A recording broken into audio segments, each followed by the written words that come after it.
Evening, friends, and welcome to Cocktail Hour.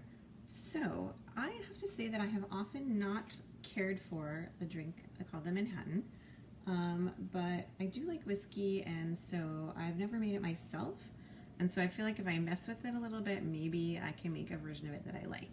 So the version that I haven't liked as much, I think it's like honestly that I don't really care for sweet vermouth, which is what it calls for. Now mind you, there is a version of the Manhattan in the book that calls for dry vermouth, but I don't like dry vermouth that much more. So I think it's about the quantities and not about the kind of vermouth, and that's what we're going to go with. So we're going to use a chilled shaker with lots of ice in it. Be right back.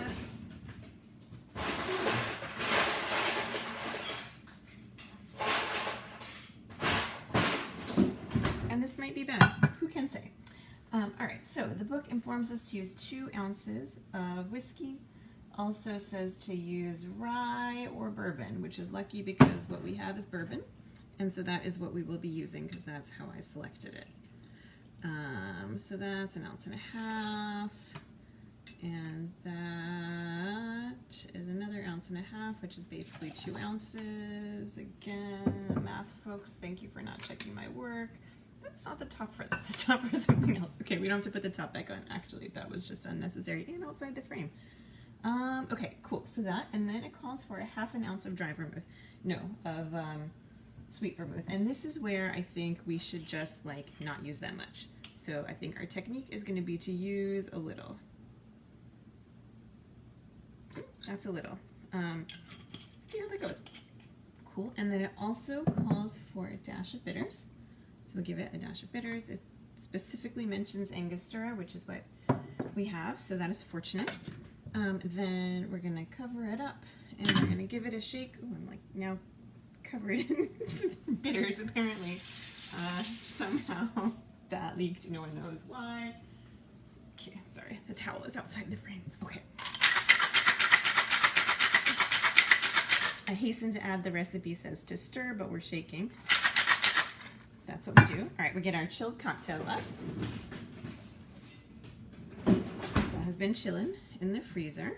All right, we're gonna pour that in. And again, as ever, it starts out cloudy because we have shaken it, but it will clear up, just you can trust.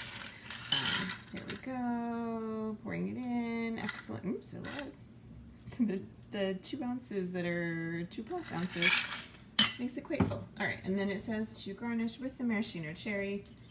And so we have, whoa, sorry. I'm gonna eat it, so I'm gonna touch it.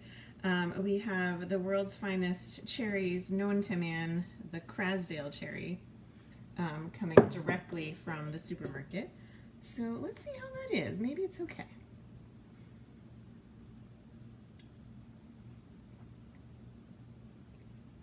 Tastes like bourbon. Okay.